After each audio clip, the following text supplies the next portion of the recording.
Welcome to the Dork Forest. Jackie and her pals will never bore us. Shameless confessions about our obsession will make us laugh and smile. So let's explore the Dork Forest and dork out for a while. Hi, it's Jackie Cation, and you are listening to The Dork Forest. The website's JackieCation.com, DorkForest.com, TheDorkForest.com if you like a determiner. Let's do the credits. Patrick Brady's going to fix this audio and video. Vilmos works on JackieCation.com, and Mike Rickberg sang the song with his wife, Sarah. He composed it, and he will sing his version of the Mexican hat dance at the end of this show. Thank you so much for listening to The Dork Forest. Here's a scoop. I'm doing stand-up online. A lot of Zoom shows will eventually go back on the road. Sign up for my email list. It's easy to get off. It's harder to get on than it is to get off. And no harm, no foul. If ever bored, JackieCation.com, sign up for the email list. You'll find out about my weekly Zoom shows and stand up on the road eventually. You may donate to the show if you would like. I would like. Sure, I would. There's PayPal, Jackie at JackieCation.com, and there is a PayPal button on both DorkForest.com and JackieCation.com. And there's Venmo, if you like Venmo, Jackie-Cation, oddly enough. If you have listened to all of the shows, go to dorkforest.bandcamp.com, I think. The Dork Forest has a Bandcamp page. You can listen to a lot of ones that are free from pre-2009 when I started pre-recording. And then there's live episodes that cost me a couple of bucks, so I charge you a couple of bucks. There's also some stand-up. There's a story album that's very exciting there. And other than that, I have a lot of merch in my garage. Feel free to order if you know anybody who doesn't have any CDs or the DVD. And you can follow me everywhere at Jackie Cation. Let's get into the show. Hi, Jackie Cation in my garage, like I am, Dork Forest. You've chosen wisely, Rangers. Today, I'm the final piece of the puzzle from the podcast, the SHOUTOUT Show. I did the podcast. You listened to it because you're all podcast listeners, Rangers. I have with me Aisha Alfa. Welcome to the program. Hi. I should have said this before, but it's actually just Aisha, not It's just Aisha. Yeah. I sometimes like to ethnic things up. People like to make Cation into Kashian. So what about just Aisha? How about that? Why don't we just nail it out the get-go? And I was worried about Alpha. I know. It's like once people see the first name, then they get intimidated by the ALFA and they're like, oh no, how do you say this? And I'm like, that's the easy part. The first part is the part that everyone's like, yeah. Right. Super phonetic there on the back end. So no need to fight the good fight. So the Shoutout podcast, you and your co-hosts have all done the Dork Forest. Yes. So the Shoutout Show podcast now in its form is Sophia Zalan and I host it. And as you know, Winter Spears, who was a part of it before, is very busy because she has an actual job in the industry daytime. So she couldn't commit to doing this all the time. But yeah, she's one of the original shout outs. She was one of the original shout outs and now has to she's making strides. So good for Winter Spears. Yeah, yes, that's great. Yes. But you have an album that came out tragically during is it tragic though? Because it came out during pandemic and it was put out by All Things Comedy. So there's nothing tragic about being put out, like produced by All Things Comedy and having people like Bill Burr and Al Madrigal behind you in your quest for comedy. Someone to give a damn. Yes. Yeah. But it is a little bit tragic because it was like, so it's like all the culmination of my whole, this is my first album. So it's the first thing I'm putting out there. And I was like, I can't wait. I gave birth. And then 3 months later, recorded a whole album, and in that time had to go out every single, that stuff. You literally gave birth. I gave birth to a I thought this was going to be an analogy for your album. No, you gave birth to an actual child. I actually I'm like, I had a baby, and then 3 months later, went on stage and performed my special. Yes. And so it was like this feeling of like, oh my gosh, like the whole comedy life was coming to a peak. And then I was going to go and tour it and do all these things. And then pandemic. So, but you got to spend a year with your baby. Yes. Yes. And what kind of baby yes. did you have? A human baby? What? Boy, I did girl? have a human. He's a boy. He's actually almost 2 now. And now I go down and here. you are again with child. Yeah. Congratulations. When you all are else enormous. is lost, you just there's nothing else to do right now, right? Like, so I made a human. That's so funny. Yeah, I'm gonna gestate another being. I'll be right back. No, I'll do another album. Anyway, it's called All the Parts, and people can, because of All Things Comedy, everyone can hear it everywhere because Al and Bill are great at putting stuff out. So yeah, they're phenomenal. Yeah, and All the Parts out there. is the name of the album. Aisha Alfa is, and I'm gonna. I know you're like is your name. Get it right. And then perfect. That was perfect. Yeah, and then but today we discussed the dorks. Oh, and it's all at Aisha Alfa on Instagram and Twitter and podcast, and it's spelled AISHA ALFA. So if you go to AishaAlfa.com, all the socials are linked, but it's also at all of those things. Yeah, I make it including your easy for Venmo. you. Why don't you send that baby $1? Yes. And what the heck? I'm like, if you can find one thing, you can find them all for me. That's my philosophy. That's what Jackie K should too, except for I think at one point I was naming things the Dork Forest, and yeah, I have some regret. I think Bandcamp is the Dork Forest, and maybe my Facebook professional page is the Dork Forest. But I feel like that's Facebook. But Facebook's over. It's fine. It's over. It's but TikTok, it's at Jackie Cation, you guys. Feel free to go look at hotel art. Anyway, so but your dorkdom is something that is close to my heart, which is Korean food. Yes. I have a great list here that we may get through to more of them just if we can. But let's start with Korean food because I haven't had enough. Andy doesn't like Korean food very much. He's okay with it. This is like, okay, can we bond over this? Because my hubby is very much like he could just eat fried, like a piece of, not even fried, just like chicken broiled and like broccoli every night of his life. He could eat that. And I'm like, give me some spice, give me some flavor, give me some complexity. Yukaijang, which I'm probably pronouncing, that's how it's been pronounced several times correctly at different Korean restaurants, and then other times I've been glared at, and someone has pronounced it differently, but it's always spelled YUJAIKANG, and it's also called spicy beef soup. Oh yeah, and spicy beef soup will cure whatever doesn't ail you. It literally will prevent. It's like medicinal, right? Like there's like so much history behind it, and they have one that's like a full chicken in a pot. Like you eat the full chicken that's been boiled and called samgyetang, like a hot pot chicken. And what's it called? Samgyetang.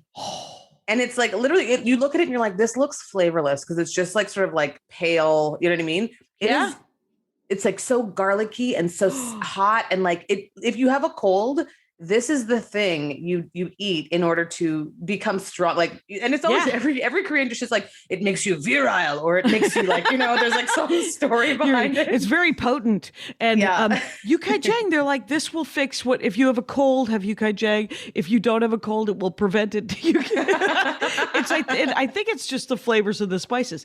And Yukaijang, by the way, looks like it will kill you. And it can be varying degrees of spiciness. Yes. Because the Koreans. Do you like spicy? I do. Yeah, me too. I'm like a spice fanatic. I love spice. I like spice, but I like it. Like I used to work at a Chinese restaurant and people would say, is it spicy? And I'd say, I had heard one of my coworkers say this, and it was the best answer, which is not spicy so much as just, it's full of flavor. Yeah. And because I don't want it to burn my face off. Yeah. You want to taste it. Yeah. Exactly. Well, and I think that Korean food, most Korean food is good because it is spice. There's some spice in it, whatever, like kimchi is spicy and all that kind of stuff, but it's not so spicy that you're going to not be able to eat it. But it's like, it'll give you, by the end of the meal, you'll have a bit of maybe a runny nose. It's cleared out your sinuses, whatever. Like it's just made you healthier. Might be a little bit of all the blood's flowed to your face. Yeah. And exactly what you didn't know you needed, right? When you're eating food. Yeah, yeah. Oh, but like, so I used to live in Korea for 4 years, and I had never eaten Korean food before I went over. my God, I am so jealous. What Yes. 4 years? What years? It was 2004 to 2008. Okay. And I had previously gone. So I used to be a soccer player, was sort of like what I did in life is my A thing. professional soccer player? Yeah. And before Aisha before Alfa, I you did- guys. I know, Everyone, it's- if you could please follow her on all the things, and hopefully you'll get to see some soccer footage. Yeah. And that's I so kind of forget cool. about that whole life before comedy, but Sure. I went over to Korea originally for the World University Games. Okay. And it was a very controlled, you know what I mean? Like you're not going out and about and stuff. You're there. It's like the Olympics for university students, really. Yes. And so you're sort of on these places. But we broke out. One of my girlfriends and I on the team, we like kind of broke out and went out to see like our own version of Korea with like, you know. At least a freaking day. Yes. You know? Yeah. We broke all the rules. We were like, yeah, soccer. But like, what about Korea? Like we just kind of did our thing. Yeah.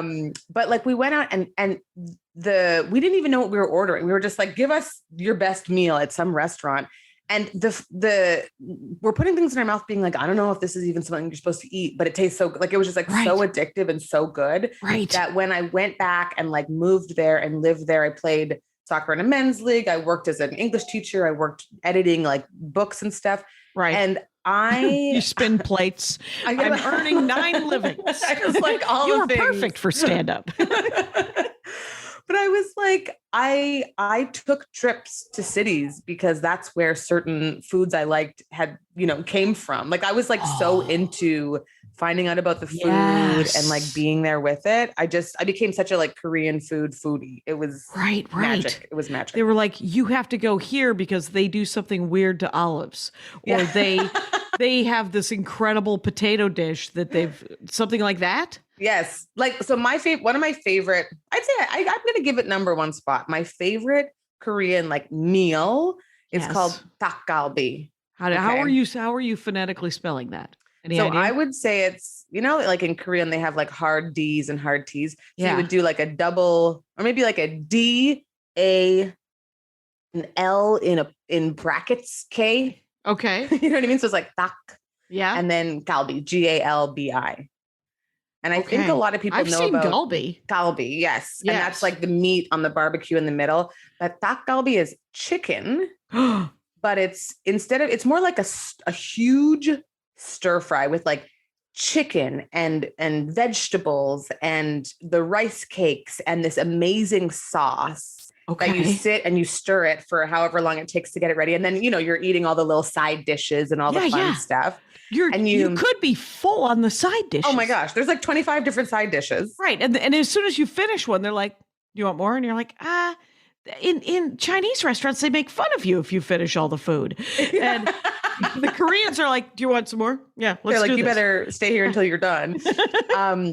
But then halfway through, after eating this amazing stir fry, which is like spicy and flavorful and so good, then they come and they chop up what you've got left on there into smaller pieces and they add rice and kimchi and dried seaweed and they make like a stir fry rice dish. It's like the second course. And then you eat that. And then, you open your pants and you roll out at the end because it's just so much food. Yeah. But it's like not a really well-known dish because I know people love like bibimbap and bulgogi and kalbi, but this is one I went to Chuncheon, which is the city that dak galbi started in, like on a long train ride with my one friend, dragged him along and made him eat dak galbi at 3 different places in one day and then took a train back home. Like I was like, no, we're doing this. Could we please travel together? I need to overeat when I travel. I'm just like, we are in a place we have not been. Yes. And Andy he'll eat anything and he wants to try everything. But he's like, well, we just ate. And I was like, yeah. Yeah. How many times are you in Iceland? Anyway, we're in wherever we are, right? You have to, like Ron Jossel. Oh yes! Oh my gosh, Ron Jossel is like, he's Canadian. I'm Canadian, so of course. Oh, there you go. Yeah. And so we went on a armed forces entertainment thing in Eastern Europe with him for Vargas Mason, and he was like, he would buy and try all the food all the time. Oh yeah. And I was like, yeah, I will travel with you anywhere. This is a delight. How would you spell the whole chicken thing? Okay. Now, again, as you know, Korean spelling, even in Korea, they spell it different in different restaurants. And they're going to, yes. This is what I would say. So samgyetang. So SAM. Okay. GYE. Okay. TANG. That's my final answer. That's what I'm going with. Oh my God. I love that. Cause, I want to eat a whole chicken almost all the time.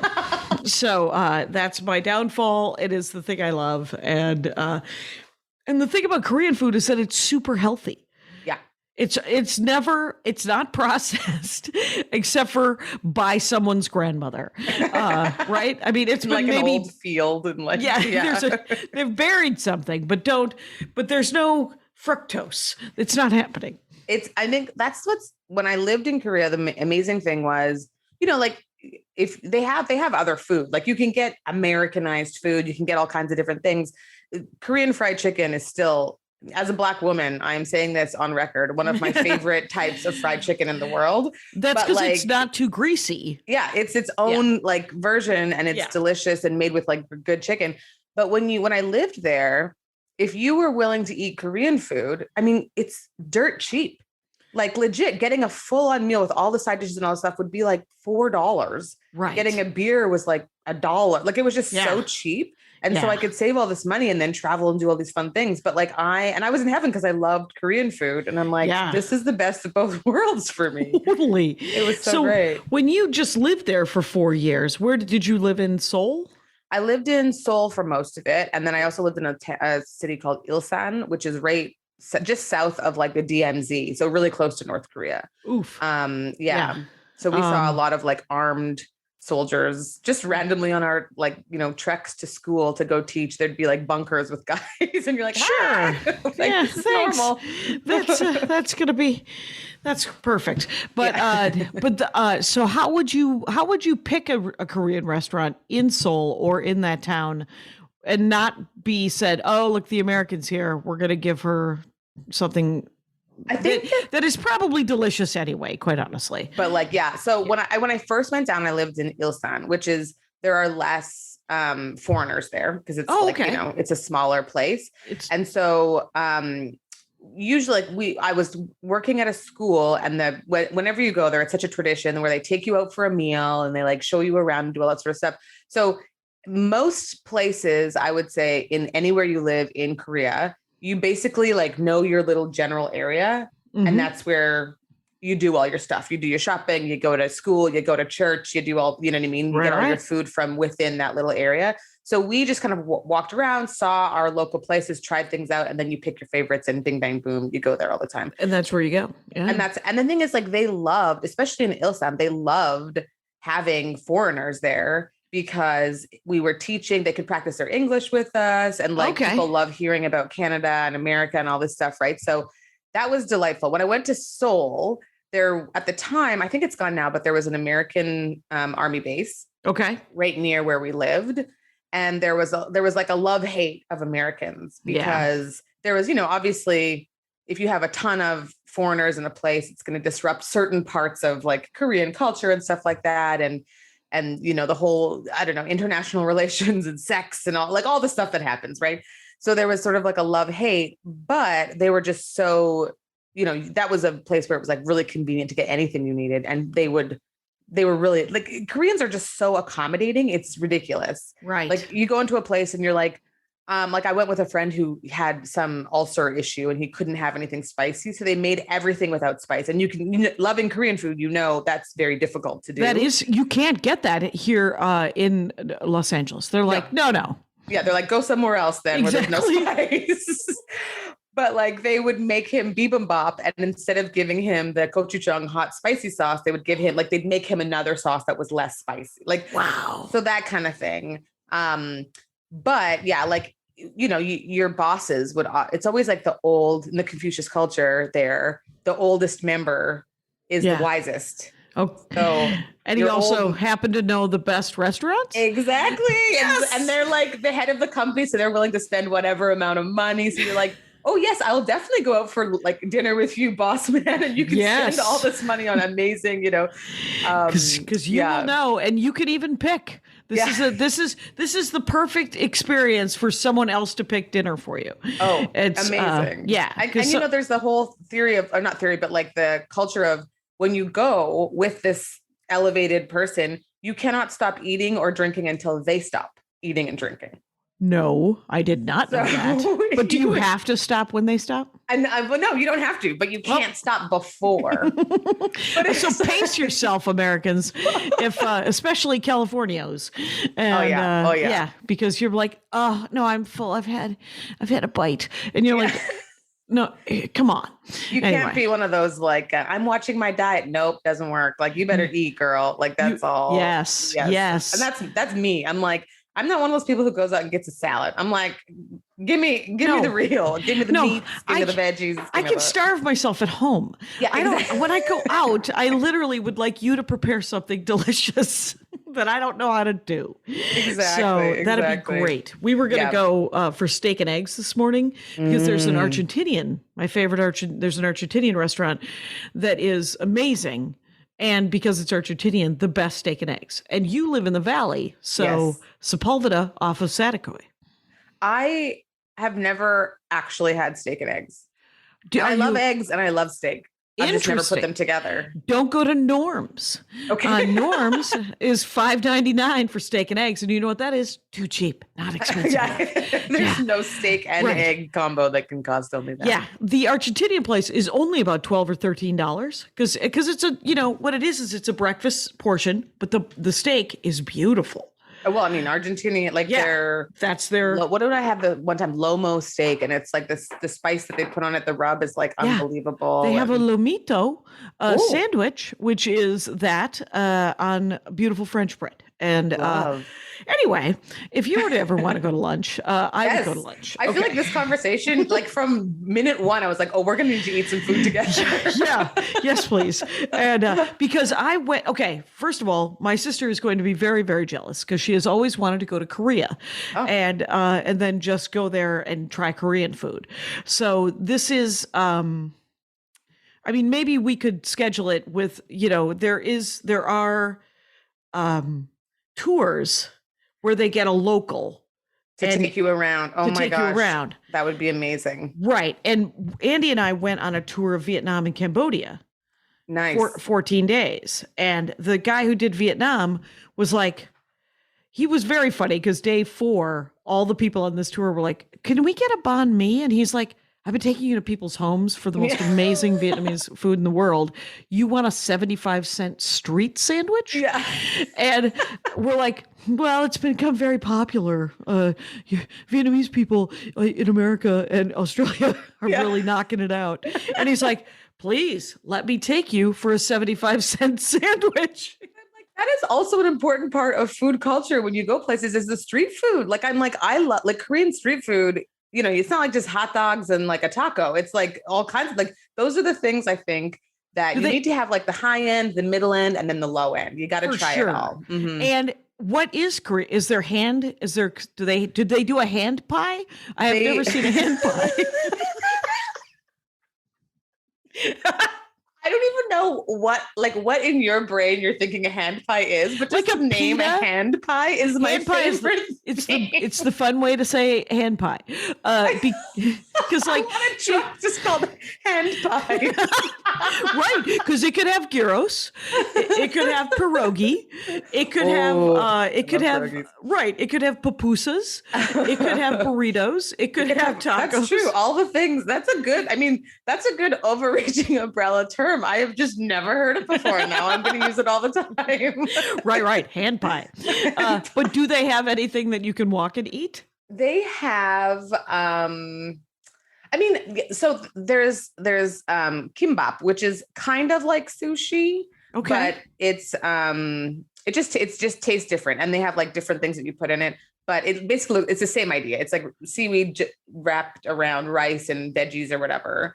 But you can get that not cut. So like now how they have these sort of whatever they're like sushi burrito things that they have now, like Korea was doing that for a long time. Like nori rolls in Japan is just a piece of nori with something in the middle and rice. And you can get it like 7-Eleven kind of stores and stuff like that. Yeah. Same sort of thing. Okay. So you can get that. but they also have like tteokbokki, which is, so it's like, this is the thing that after the bar. This is the after the bar, you know what I mean? Like, Yep. It's like, everyone's kind of milling around and then the cart's there and you smell it for a block and you follow your nose to find where the place is. Yes. But it was just like, it's like a big pan with like a spicy red sauce and all these rice cakes. And not, when we think of rice cakes here, we think of like the hard, crunchy, I'm on some sort of 1980s diet kind of hard thing. But there, it's more like a thick pasta. Like it's like an actual like cooked rice that's been pounded together. And it's just like big chunks of that in this spicy sauce with onions that have been sauteed and sort of like these fish cake things. And you would get them in little Dixie cups for like 50 cents and then a toothpick. And then you would like wander home dripping sauce down your face. It's so good. So filling. It's like carb heavy and spicy. Which is good because you got to soak up all the booze. Exactly. And because after, like here in Los Angeles, there is those hot dogs, essentially it's a grocery cart, a cookie sheet, and a propane gas thing. Yes. And then there's bacon wrapped hot dogs. Yes. I was just talking about those yesterday. Onions and green peppers. Mm-hmm. And they are, I think, $3. Yeah. Which is, and that's the after bar food here. And there is a show on, and I have talked about it before, but there is a show on Netflix that is a docuseries. So beautifully shot of food. And it is rural China. They go to different towns in rural China, small towns, which means that there could be as many as 11 million people in them. But they're small towns, and they're essentially the foods that town is known for. Oh, I want to live that documentary or 3 seasons. Each episode is 10 to like 13 minutes. Wow. And it's just like what they do is they stretch a potato forever and then they make a noodle with it. And it's always delicious, except when it's some sort of festival food. And you know that 500 years ago, some rich person said to some poor person, you get nothing.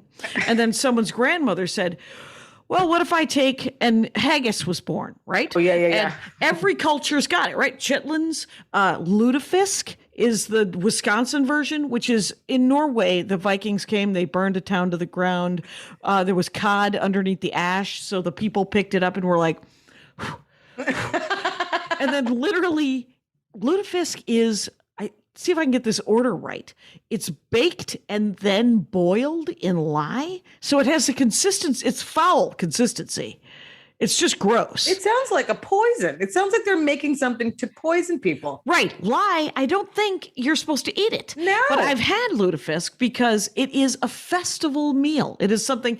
And let me tell you something about the ancient Norwegians. They're rolling over in their graves. They're just like, you don't have to eat that. We had to eat that. They're like, you have pizza, right? Like that's also at the festival. and it's $26 a plate. Oh gosh. Right? Gosh. It's always, everything is $26 a plate. It's poor people food that has been turned into something that, and this is what this is. Aisha Alfa is that it is a bit that is not working, and I don't think I can do it. But it's literally I'm driven mad by the fact that I know I'm surrounded by poor people right now that are currently. It's too sad because it's poor people making amazing food out of nothing. Yeah. Right. They've stolen a handful of hazelnut coffee mates from 7-Eleven and they're making the best bread pudding. Right. It's going to be $26 a plate 9 months from now. I know. Yeah. I'm like, I know, like things like in Japan, there was somebody who made a viable food out of like basically the base was cardboard. And I was like, this is a more alarming. This is not the story that they're making food. The thing is that they felt the need to make food out of cardboard. We should be addressing. Yes. Yeah. Okay. Maybe that's an angle because they are making food out of things that don't make, and I know. So in this series, there is the bile from can you hear this helicopter in the background? Okay. There's a goat at festival. It always this one starts time. with a goat. Always starts with a goat. Yes, it does. And so the bile from the belly of the goat is used to make something like stone soup, right? Where everybody just brings it over and then it's a festival food. And you're like, you realize the backstory on that. And you know why they had to do this. Like one person had a leak that they were hoarding. So and so you know that like the ancient Chinese are rolling over in their graves going, eat the goat. You have a whole goat. So ridiculous. It's I mean, it also is just like, you think about some of the foods that we have and like complex dishes or even just simple things. You think about like who saw this thing in nature and went, what if? What if I think that? Okay. And then I peel it. And then I bury it for 3 years and then I boil it and then I add it to this. It's like all these steps, like how many different versions and permutations did they go through before they got the thing? You know what I mean? How many people died? How many? Yeah. There was, I read anecdotal. I read a thing about how one of the guys that founded Alcoholics Anonymous, he was a doctor, but he was a gynecologist. Anyway, but when they started trying, the vaginas drove him to drink, and then he came back. Well, and he was trying to figure out how to. These two guys were trying to sober up a bunch of drunks, right? And they would try anything. And so one of the things this doctor wanted to do was to sort of boost people's health. And so he had them drink the juice of sauerkraut. And occasionally, they got in that first year, whatever, that Alcoholics Anonymous was invented, they saved like 100 people. Like 100 people sobered up that were on their deathbeds. Okay. Some people died. Like he was like, drink this. Yeah. We need to get some nutrients in you. And I know that sauerkraut juice has a lot of vitamins. And you're like, not if that's all they're drinking, Doc. Yeah. And they're like, well, he's been drinking a gallon of moonshine a day. Well, this can't kill him.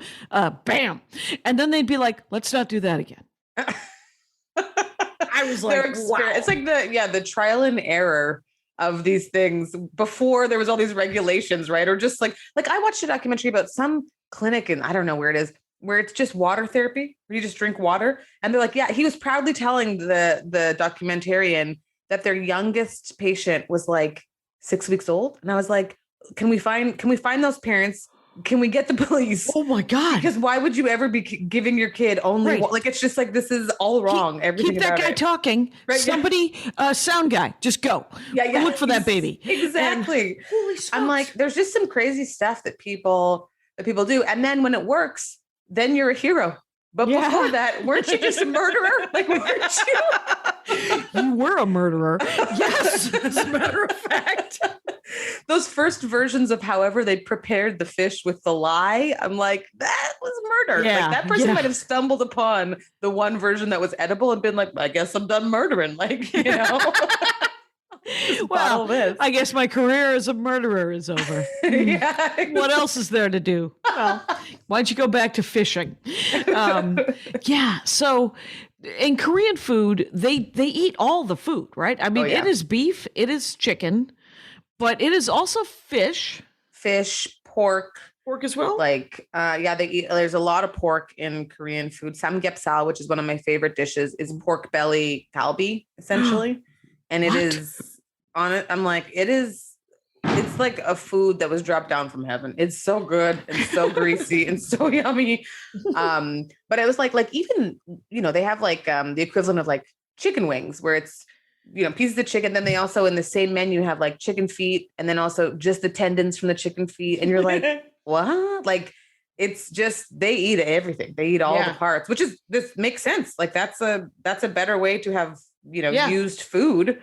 For sure. Especially, it's such a grandma, we don't have to throw that out. We could put it in the soup. Right. Exactly.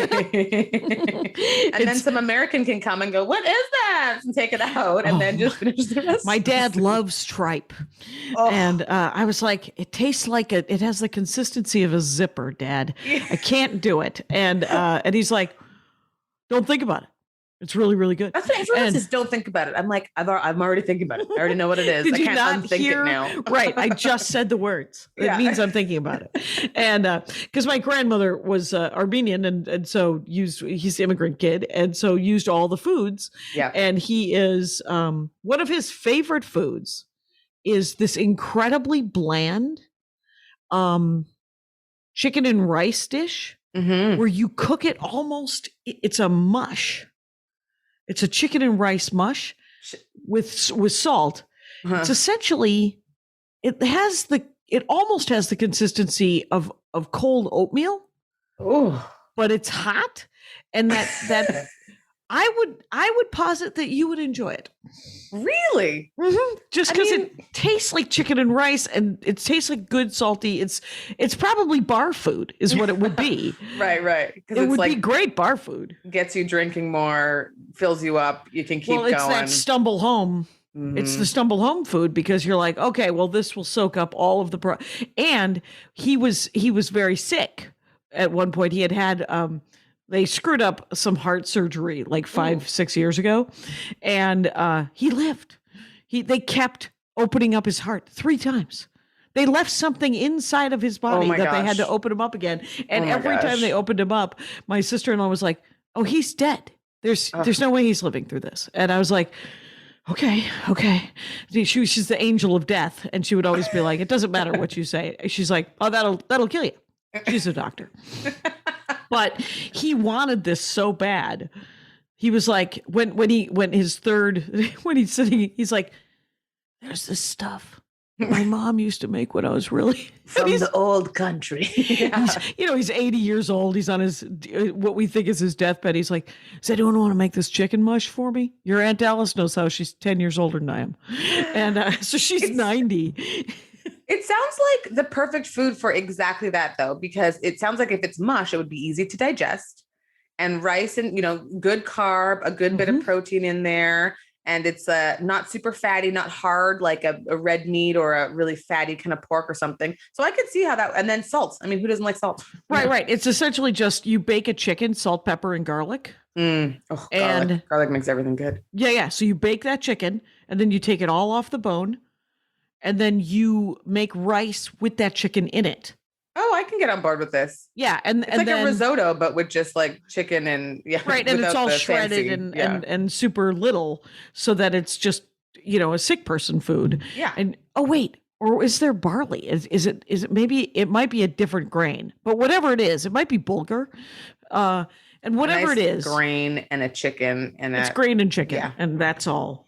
Yeah, I've hijacked the Korean food talk. Well, I feel like there's probably something exactly the same as that in Korean food. You know what I mean? Like there's because like we said, it's literally, they'll be like, this is medicine for fill in the blank. Like every food, if you are eating kimchi, they're like having a hard time with, erections, eat this kimchi. It's like what? What? This guy makes an amazing boner kimchi. This person, did you want to have babies? Eat this kimchi. They have all the, and I love about Korea how there's nothing that's off limits, like as far as health is concerned. It's like, do you need to poop? Are you having a problem growing breasts? Are you like, it's like every little possible thing. They're like, well, we've got a food for you. And like, there's no. Right. It's, I have done an episode of The Dork Forest, a very good, fun episode about Korean spas. Oh, girl. With Kira Sultanovich. I was just going to ask if it was because she always goes and she talks about it. And then I love Jimjilbangs. That's the Korean spa. Love it. It's called Jimjilbang? Jimjilbang. It's like bang means room, and then the first part is like sauna kind of thing idea, like many pools. I'm supposed to go to Kilmartin's after this, and I don't want to. I want to go to a Korean spa, and the one in Northridge, which is the one that she suggested, which is because I like Olympic over in Hollywood. I haven't been to any here. Oh no, because I was good. When I first found out about them was literally like about a year and a half ago. And then I was like, great. And then everything closed down. Yeah. So I'm still, and now that I'm pregnant, I'm like, it's not a good idea. Not now.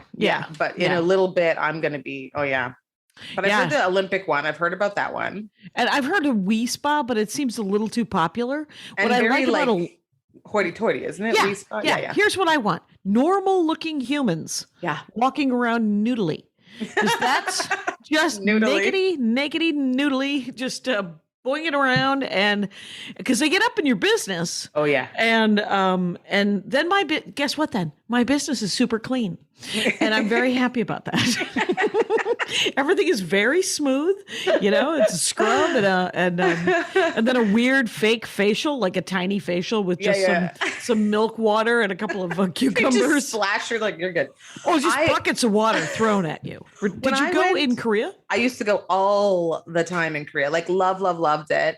And the funny thing is too, like it was probably the first time other than in sporting situations where I would just be fully naked in front of a bunch of people and there's just no shame because like, I remember girls like 1 foot up on a stool, blow drying their pubic hair. And you're like, there is no shame here. Let's do this. But because of my skin color, in some places I would go, like people had never really seen this color. So they come up excited. And rub my skin. And you're bitches. You're naked sitting next to some old ajumma who's like 80 years old and she comes up and rubs your skin. But the best part was at the time I had a nipple ring. Okay. So this is maybe TMI right now, but it's out there now. When you're 18, you can do whatever you want. Right. It's like, and people would like go and get their friends and bring them over to me. Like, look at this one. Look at her. Look. And I had one old lady who was so lovely, rub my skin and then give my nipple a little flick on her way away from me to the next pool. And I was like, it's so funny because you think about it. And I was like, in any other situation, I would have been like, what? Like so offended. Yeah. But in a Korean jjimjilbang, I was like, par for the course. Like, what do you want? Like, I have seen like a row of Korean ladies scrub themselves at this running water thing. Uh-huh. And I was just like, we aren't that far from primates. No. Oh, yeah. Because we look. And they help each other. It's literally like monkeys grooming each other, right? It's the same. Because it's free beautiful. As opposed to the $20 that it costs. Because it is very, very inexpensive and very beautiful and tip big. We were in a pandemic, you guys. I went my first time 2 days after being peak vaccinated. Uh-huh. I took myself to Northridge, and did you love it? I loved it, and it was lightly attended, as you can imagine. Yeah. And I was like, I'm willing to do this, and she wore a mask. I'm surprised actually. So when you go into a Korean spa here anyway, they're just wearing it's a matching black bikini. Mm-hmm. They're all wearing black bikinis, and she had a matching black mask. I love it. But so it wasn't, it was just a cloth mask, but it was perfect. Yeah. I'm surprised they weren't like, we're not wearing masks, but we are all going to have samgyetang afterwards. So you can rest assured we are fine. The virus will not get us. The food's not that good at the Northridge place. Oh, okay. That's an important thing. Have you been to good Korean here in Los Angeles? So I have, I have not yet been to a place that I'm like, I can really like 100% vouch for. Mm-hmm. There's a place that I love in Toronto that has a chain down here. Really? What is it called now again? I know I forgot the name. Bukchangdong. And it's one of my favorite dishes is sundubu. Very fun to say as well. But it's how do you spell the name of the place? BUK mm-hmm. and then Chang, CHANG. And then Dong? Dong. Yeah. And what's the name of the thing you like there? The food I like there is called sundubu. So SOON. Okay. DUBU. Okay. JIGGAE. And it means soft tofu soup. Oh. And so it has to be so amazing good. if I'm going to love a soft tofu soup. Now, here's the thing. I was always like, I'm not like, before I went over, I wasn't a big fan of tofu. It wasn't like a big, you know what I mean? But the tofu in the soup is just like having egg in a soup.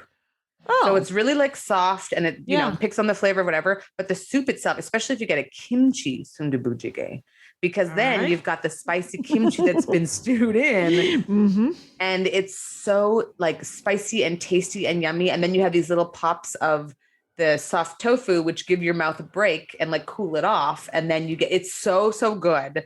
So that place, the one in that I went to here in LA was good, but it wasn't as good as the Toronto, the original chain I had gone to in Toronto. But for takgalbi, which is like I said, the chicken one that I Yeah. talked about earlier, there's a place called Mapo takgalbi that is unbelievable and very, very authentic to like the Korean experience that I had when I was there. And it's just MAPO and then DAK galbi. Mapo. Right. And that's the name of the place? That's the name of the restaurant. And you know what's funny is, so I forced my husband to take me there multiple times when I first came. But the last time I went, I walked in and I saw this woman sitting there and I was like, wait a minute, I know her.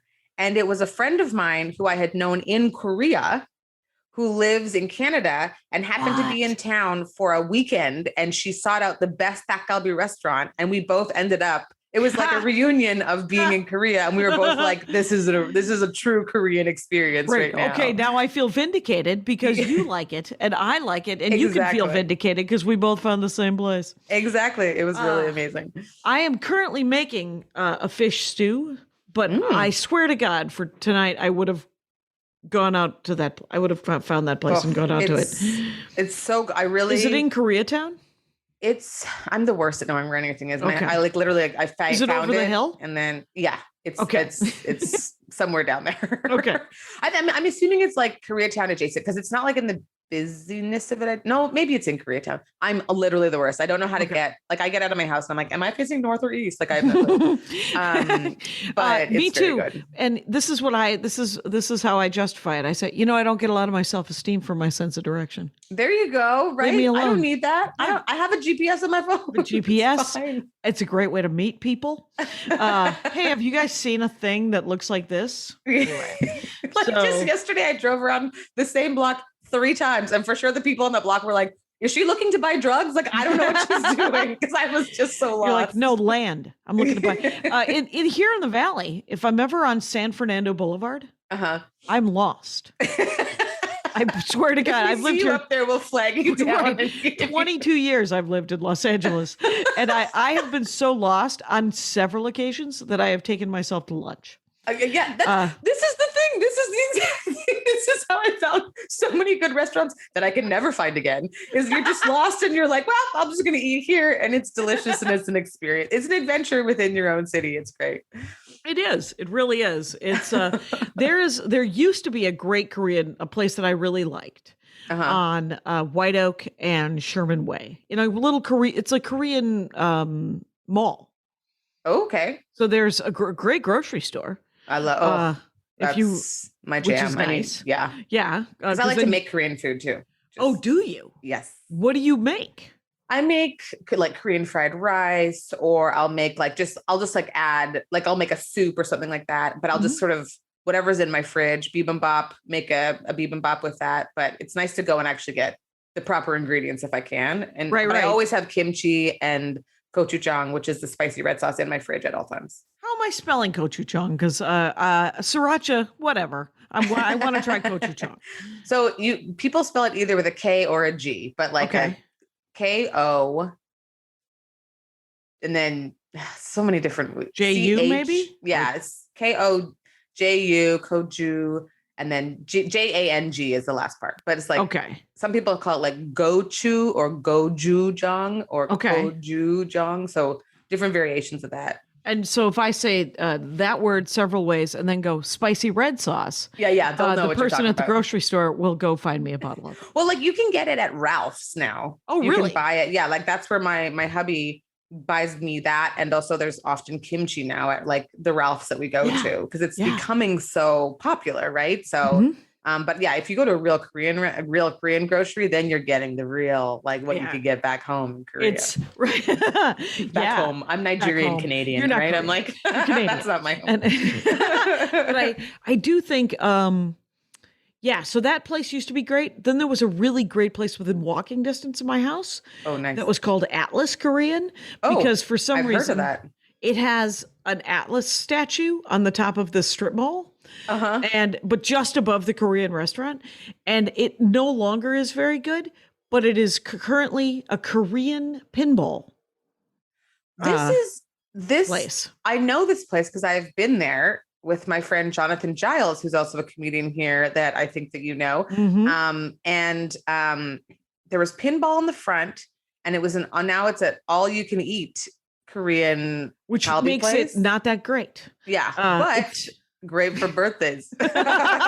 Really good for birthdays, and 30 pinball machines. Yeah. So I have only been to it once, and for some reason, and then the pandemic started. Right. And so I was disappointed because literally the only thing I want is that yukai-jang. And but now I am very excited because there are other things to try, including that dull galbi. Yes. And we'll go sometime. The thing is, I think with Korean food, because so much of it is social and communal, you have to find good Korean food friends. You know what I mean? Who enjoy different kinds of foods and who enjoy it. Because like, I love my husband. I love eating with him. But I know the whole time he's like worried about his acid reflux. You know what I mean? I'm like, I don't need that on my conscience while I'm eating everything. You know, Do you know Amy Anderson? No. I mean, I know from Winnipeg, but I don't think I know who you're talking about. Well, Amy Anderson is Korean. Her parents adopted she was adopted by the whitest family in rural Minnesota. Oh boy, and I love it. Her daughter grew up on TV. Was like one of those child actor kids. Okay. And might have been Community. Whatever. Oh. But what doesn't matter. Turns out, talking about Amy Anderson, who was on that same Eastern Europe tour with Ron Josel. And Antoine Young. I don't know if you know Antoine Young, one-liner guy. He's a South LA comic, and I haven't seen him since. He must be a Comedy Store guy that Vargas knew. But Antoine, very funny one-liner guy. And it was Ron Josel and Amy Anderson. And Amy Anderson is Korean. And when we came home, all of us went out for Korean food because she knows she has a favorite Korean place. Oh, yes. That's the way to do it. And she has been to Korea several times, but I don't think she got to live there. But she has been several times in search of fam, looking for family. And, but she is, and now there were 3. Aisha Alfa. We have 3 people that are willing to go out for Korean. We need to make like a Korean food club. And then like once a month, we go try a new place or something. I'm like 100% serious because I'm like, when are you having this baby? Because it's got to be after the baby. You're like, can you have the baby soon so we can do this? On the baby. The baby's coming soon. This baby's out in like a few weeks. So really? Yeah. Let's make some dates here in the late summer. Holy let's smokes. Get this club you going. Want to reveal the gender or do you not know? Whatever. Have I told? Because you have a little boy. Publicly? We have a little boy. I think I've said it publicly that we're having a girl.